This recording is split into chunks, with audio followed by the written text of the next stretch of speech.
नमस्कार। आकाशवाणी जयपुर अजमेर से प्रस्तुत हैं प्रादेशिक समाचार।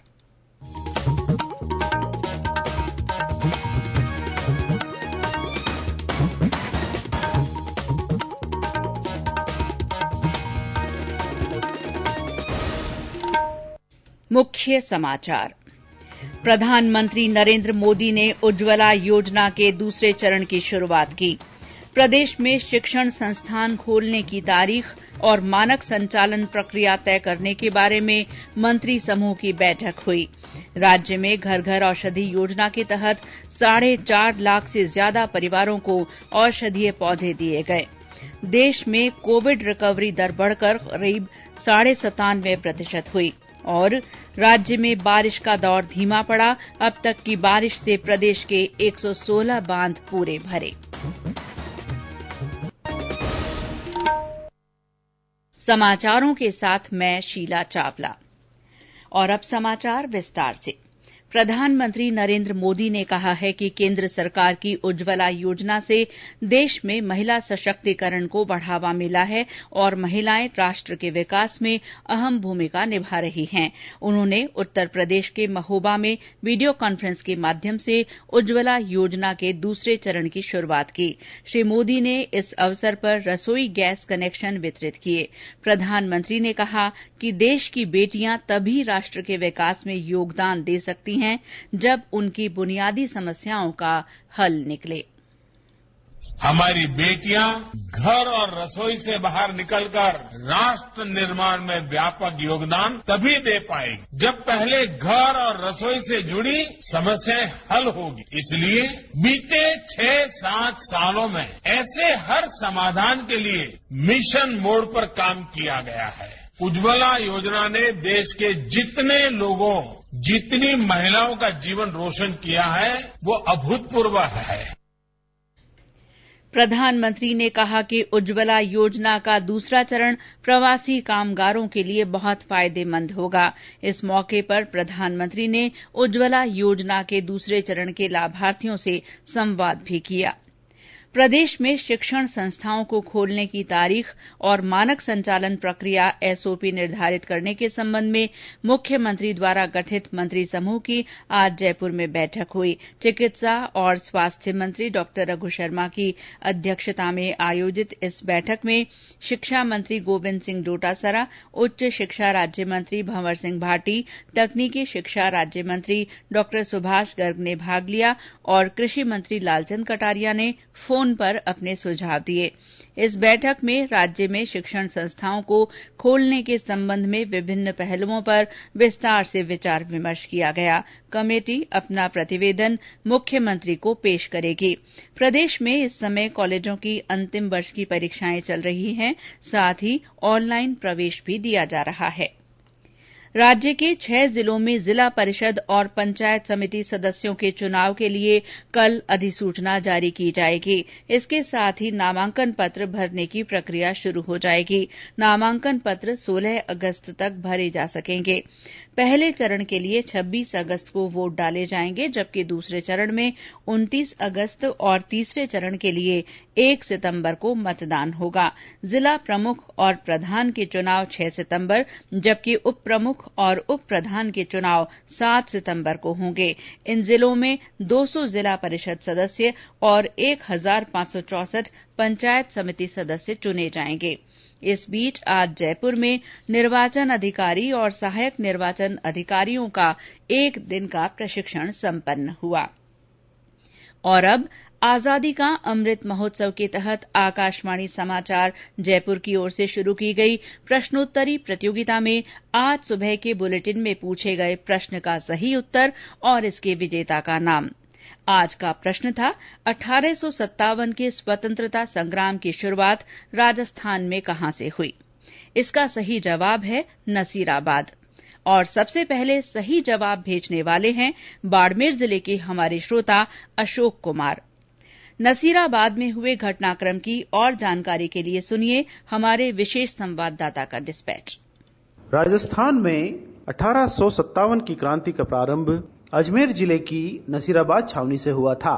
मेरठ छावनी में विद्रोह के समाचार के बाद से ही यहाँ भी ब्रिटिश हुकूमत के खिलाफ आक्रोश बढ़ रहा था, जो 28 मई 1857 को फूट पड़ा और ब्रिटिश सेना में शामिल भारतीय दस्ते ने मेजर स्पोर्टिसवुड और न्यूबरी की हत्या कर दी। इसके बाद विद्रोही सैनिकों ने दिल्ली की ओर प्रस्थान किया और 18 जून को उस अंग्रेज पलटन को पराजित किया जो दिल्ली को घेरे हुए थी। नसीराबाद की सुरक्षित भौगोलिक स्थिति को देखते हुए ही अंग्रेजों ने वहां सैनिक छावनी की स्थापना वर्ष 1818 में की थी। आजादी के बाद भी नसीराबाद का महत्व बरकरार रहा और यह आज भारतीय सेना की महत्वपूर्ण छावनी है। अजमेर से ओम माथुर की रिपोर्ट के साथ समाचार कक्ष से नीलेश कालभोर।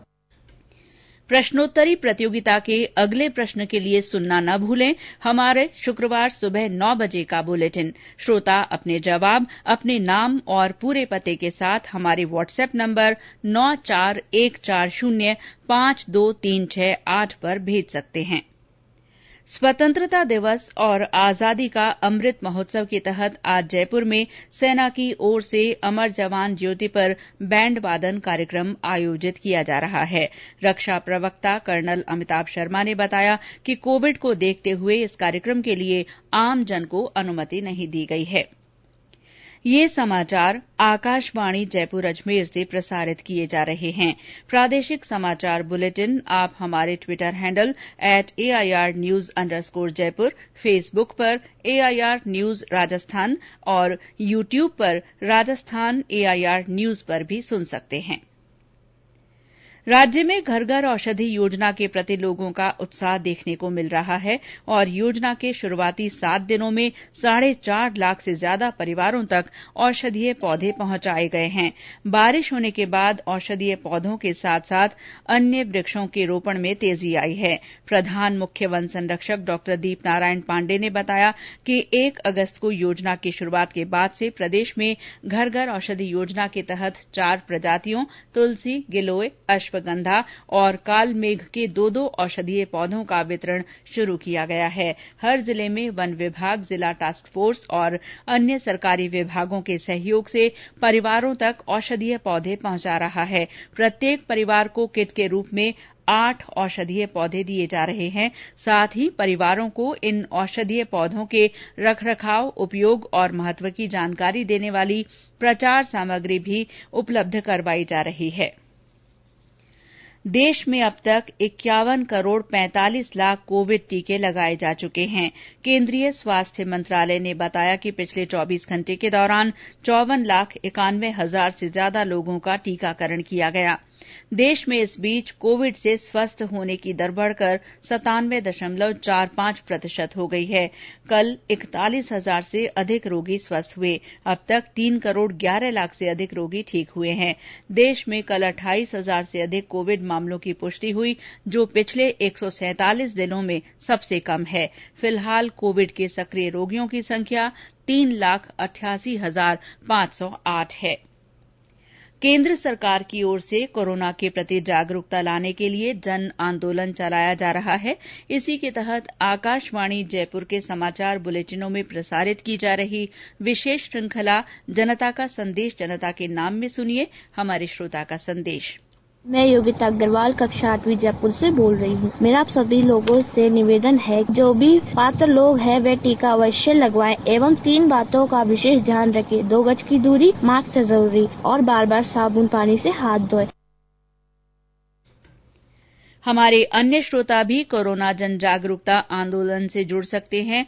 जो लोग कोविड टीका लगवा चुके हैं वे भी अपना संदेश भेज सकते हैं। इसके अलावा मास्क पहनने, व्यक्तिगत स्वच्छता और साफ सफाई पर जोर देने वाले संदेश भी रिकॉर्ड कर या टाइप कर हमारे व्हाट्सएप नंबर 9414052368 पर भेजे जा सकते हैं। चयनित संदेशों को आगामी बुलेटिनों में शामिल किया जाएगा।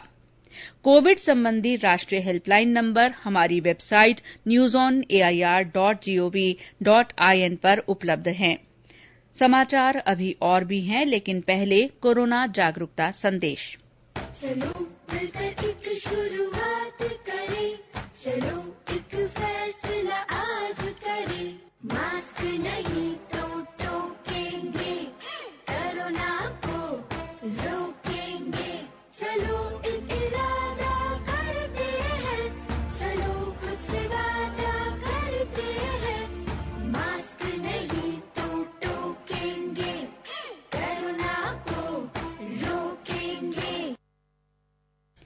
समाचारों में आपका फिर स्वागत है। राज्य में अभी भी कहीं कहीं बारिश हो रही है। पिछले 24 घंटे में सबसे ज्यादा लगभग 10 सेंटीमीटर बारिश धौलपुर जिले के बाड़ी में दर्ज की गई। प्रदेश में कुल 727 बांधों में से 116 बांध पूरी तरह भर गए हैं। इस बीच करौली जिले में कल देर रात हुई बारिश के बाद पांचना बांध के 4 गेट 1-1 मीटर खोलकर पानी निकाला जा रहा है। इस कारण गंभीरी नदी में पानी का स्तर बढ़ने से प्रशासन ने इसके किनारे बसे लोगों को सचेत कर दिया है। मौसम विभाग के अनुसार आज भरतपुर, उदयपुर और कोटा संभाग में कहीं कहीं हल्की बारिश की संभावना है। बारिश का दौर कम पड़ते ही पारा दोबारा चढ़ने लगा है। इस बीच पूर्व मुख्यमंत्री वसुंधरा राजे और सांसद दुष्यंत सिंह ने आज झालावाड़ जिले के बाढ़ प्रभावित खानपुर क्षेत्र का दौरा किया। उन्होंने प्रभावित लोगों से मुलाकात भी की। मुख्य सचिव निरंजन आर्य ने कोविड काल में ऑनलाइन शिक्षा की पहुंच प्रदेश के दूरस्थ इलाकों में रहने वाले हर बच्चे तक सुनिश्चित करने के निर्देश दिए हैं। श्री आर्य आज जयपुर में वीडियो कॉन्फ्रेंस के माध्यम से संभागीय आयुक्त और जिला कलेक्टरों के साथ विभिन्न योजनाओं की प्रगति की समीक्षा कर रहे थे। मुख्य सचिव ने कहा कि शिक्षा विभाग सोशल मीडिया का उपयोग कर स्माइल कार्यक्रम के माध्यम से स्कूली बच्चों को ऑनलाइन शिक्षा उपलब्ध करवा रहा है, लेकिन कुछ बच्चों के पास डिजिटल साधनों के अभाव और दूरस्थ इलाकों में इंटरनेट कनेक्टिविटी की बाधा की वजह से दिक्कत हो सकती है। इसीलिए विभाग ऐसे बच्चों तक ऑनलाइन शिक्षा की पहुंच सुनिश्चित करने के लिए वैकल्पिक उपाय तैयार करे।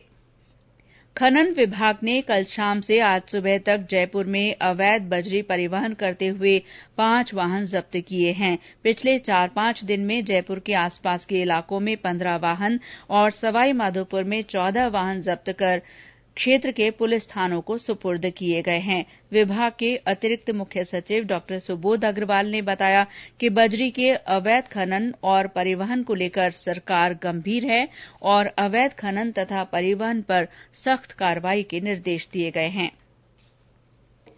जयपुर आगरा राष्ट्रीय राजमार्ग पर भरतपुर के झालाटाला गांव के पास आज सुबह एक निजी बस के पलटने से एक व्यक्ति की मौत हो गई और 10 से अधिक लोग घायल हो गए। घायलों को हलैना के सामुदायिक स्वास्थ्य केंद्र भेजा गया। जिला कलेक्टर ने हलैना में घायलों और उनके परिजनों से बातचीत की। प्रदेश में आज सिंजारा पर्व उत्साह के साथ मनाया जा रहा है। इस दिन लड़कियां और महिलाएं हाथों में मेहंदी रचाती हैं। विवाहित महिलाओं को उनके ससुराल में घेवर और कपड़े भेंट किए जाते हैं। हमारे दौसा संवाददाता ने बताया कि क्षेत्र में घेवर खरीदने के लिए आज हलवाइयों के यहां दिन भर भीड़ रही। सवाईमाधोपुर में भी मिठाइयों की दुकानों पर घेवर और फिरनी की काफी बिक्री हुई। गोल्फ के राष्ट्रीय खिलाड़ी प्रखर असावा को राजस्थान सरकार की ओर से खेल कोटे से वन विभाग में नियुक्ति दी गई है। राज्य सरकार ने खेल कोटे से खिलाड़ियों को सरकारी नौकरी देने के लिए आउट ऑफ टर्न पॉलिसी लागू की है। इसी क्रम में गोल्फर प्रखर असावा को वन विभाग में नियुक्ति दी गई है। वन विभाग में खेल कोटे से नियुक्त होने वाले असावा पहले राष्ट्रीय खिलाड़ी हैं। और अंत में मुख्य समाचार एक बार फिर। प्रधानमंत्री नरेंद्र मोदी ने आज उज्ज्वला योजना के दूसरे चरण की शुरूआत की।